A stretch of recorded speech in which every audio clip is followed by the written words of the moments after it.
are finished with your planning, you can click on the icon for the surgical guide design.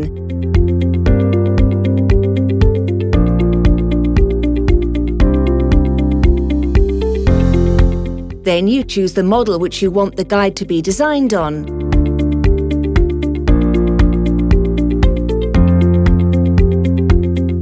Click the Next button and now look for an insertion pass from the occlusal side. Move the model up until you can just see the vestibular side of the anterior teeth.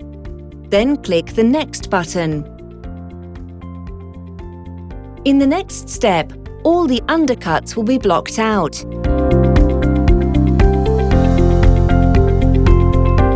Now choose the tooth numbers you want your guide to be placed on.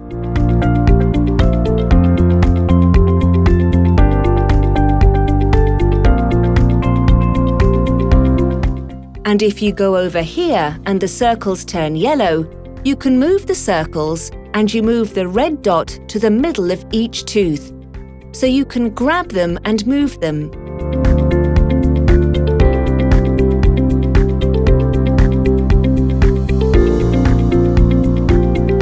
Or if you're in the circle, you can just click on the position where you want to place them.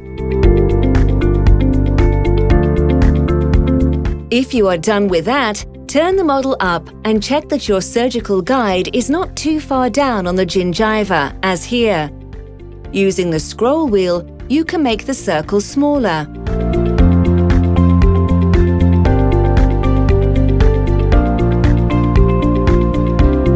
On the other side, you can see that you have a sufficient connection to the sleeve holder everywhere.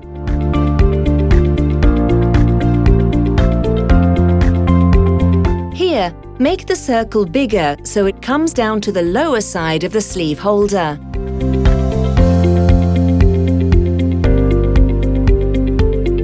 Now click again on the Next button.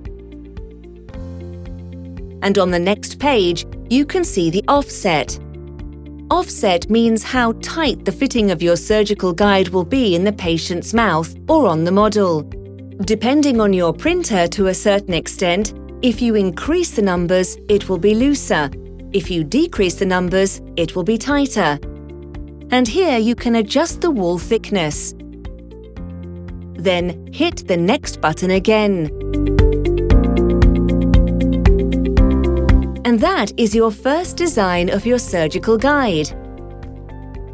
Now move the surgical guide so that you can see the occlusal side and add your first inspection window.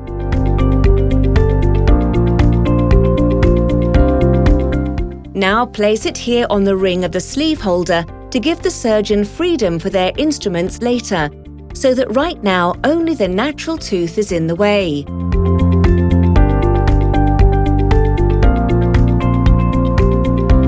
And the other inspection windows are for checking that the surgical guide sits perfectly in the patient's mouth during surgery.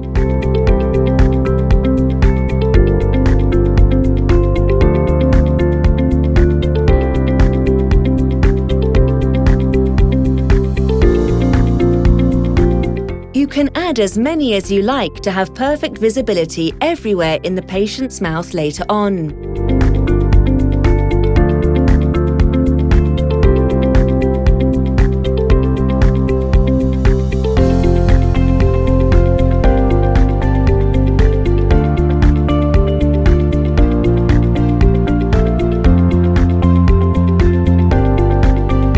Then click on the Next button, and here you can add labels to the surgical guide. If you click on the Add button, you can write some text there.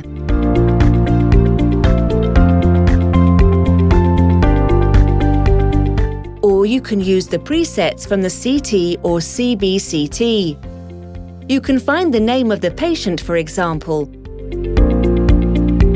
You can put it on the guide and move it with your left mouse button. And with the scroll wheel, you can change the size. And where you find the T, you click on the T. You can have the letters embossed, or if you take the check mark out, they will be impressed. Then hit the Next button and your surgical guide is ready, either for export if you have the producer version for printing, or to send it somewhere to a producer license if you have the client license.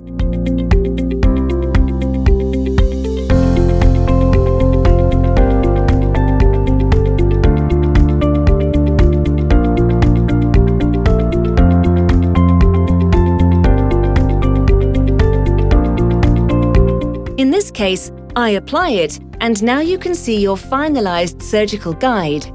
Thank you.